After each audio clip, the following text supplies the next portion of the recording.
Shalom Kingdom Community People, jumpa kembali di dalam Kingdom Community Message. Message hari ini kita beri judul Bertumbuh dan Berkembang dari bahan khotbah yang disampaikan oleh Pastor Chris Mesak pada hari Minggu. Ke pertanyaan pembuka terlebih dahulu, ada suatu pertanyaan yang kita akan jawab bersama-sama. Jika harus memilih hidup menyenangkan Tuhan atau hidup menyenangkan manusia, Anda pilih yang mana? Mengapa demikian dan menurut Anda bagaimana seharusnya? Karena memang dalam hidup ini banyak pilihan. Kita harus memilih supaya kita tidak salah langkah. Pastikan pilihan Anda tepat. Langsung saja ke ayat firman Tuhannya yang menjadi landasan untuk bertumbuh dan berkembang ada di Lukas 2 ayatnya yang ke-52. Disebutkan sebagai berikut, dan Yesus makin bertambah besar dan bertambah hikmatnya dan besarnya dan makin dikasihi Allah dan manusia. Latar belakangnya adalah ketika ini adalah Yesus berumur 12 tahun, diajak oleh kedua orang tuanya masuk ke bait suci untuk merayakan Paskah di Yerusalem. Dan di sana Tuhan Yesus melakukan tanya jawab dengan para imam-imam ahli Taurat dan mereka semuanya mengagumi kecerdasan Yesus. Saya percaya di sini Yesus sedang lewat pertanyaan-pertanyaan yang Yesus ajukan, Yesus juga sedang belajar untuk mengisi sehingga dia bertumbuh berkembang tidak hanya secara fisik saja, tetapi Yesus bertumbuh dan berkembang secara hikmat. Penting sekali untuk kita semua bertumbuh. Kita mau contoh polanya Yesus ini, bagaimana dia mengisi kehidupannya tidak secara tumbuh secara fisik, tetapi juga bertumbuh secara hikmat. Pada hari Minggu, Pastor Chris Mesak juga menyampaikan 3 poin mengapa kita perlu terus bertumbuh dan berkembang. Poin yang pertama adalah supaya kita bisa mencapai tujuan hidup kita. Kehidupan kita harus mempunyai tujuan hidup.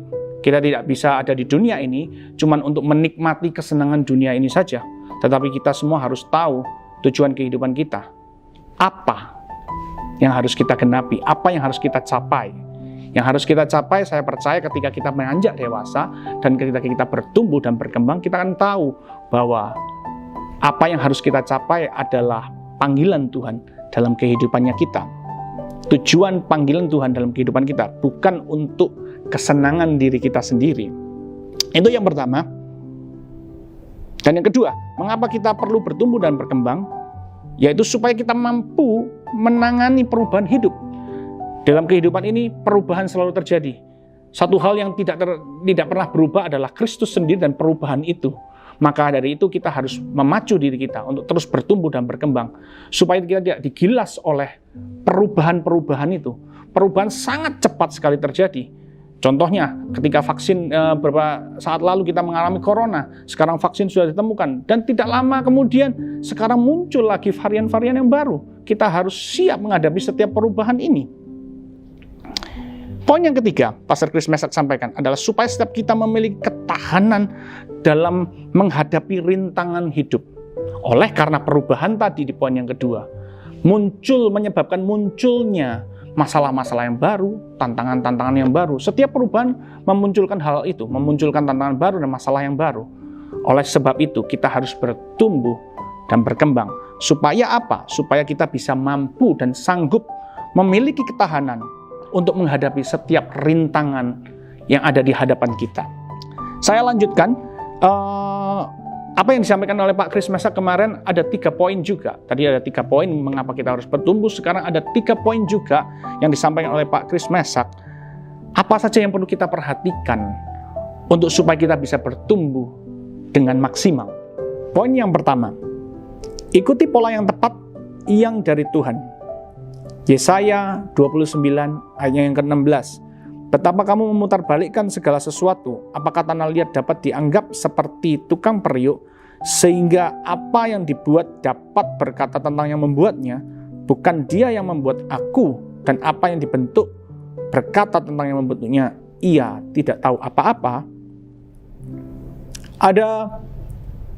Disebutkan ada 2 pribadi di sini, ada bencana tanah liat dan tukang periuk. Tukang periuk adalah Tuhan kita dan bencana tanah liat adalah kehidupan kita sendiri. Jika kehidupan kita mengingini suatu kehidupan yang bisa bertumbuh dan berkembang, kita harus mau menyerahkan kehidupan kita di tangan Sang Penjunan Agung untuk membentuk kehidupan kita seperti tukang periuk membentuk tanah liat. Kita tidak bisa berkata dengan seenaknya sendiri, ini hidup-hidupku, mau-mauku. Kalau kita berkata seperti itu, kita tidak akan pernah bertumbuh. Tetapi ketika kita menyerahkan kehidupan kita di tangan Sang Penyucian Agung, Ia sendiri yang membentuk kehidupan kita sesuai dengan pola yang ada di dalam pikirannya. Dan saya percaya pola itu adalah pola yang agung dan mulia.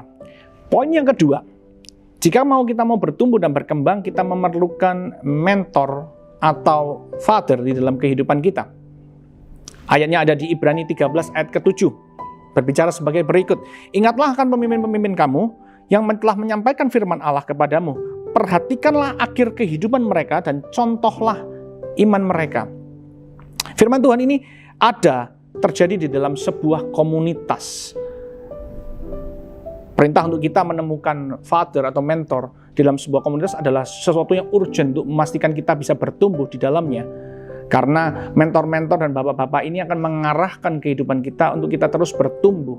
Dan kemarin Pastor Chris Mesak menyampaikan hal yang sangat menarik sekali, yaitu untuk membuat komunitas kita tidak sebagai hotel. Di hotel hanya tempat kita untuk menyambung kehidupan.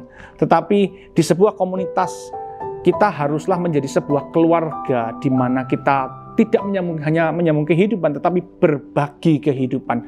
Ketika kita berbagi kehidupan, ada mentor-mentor, ada father-father yang akan menumbuhkan kehidupan kita. Mereka akan membimbing kita, mereka akan melihat apa yang kita perlukan, memberikan nutrisi yang baik buat kehidupan kita, memberikan asupan firman yang benar untuk kehidupan kita, dan memastikan kita bisa bertumbuh ke arah yang benar sesuai dengan rencana Allah.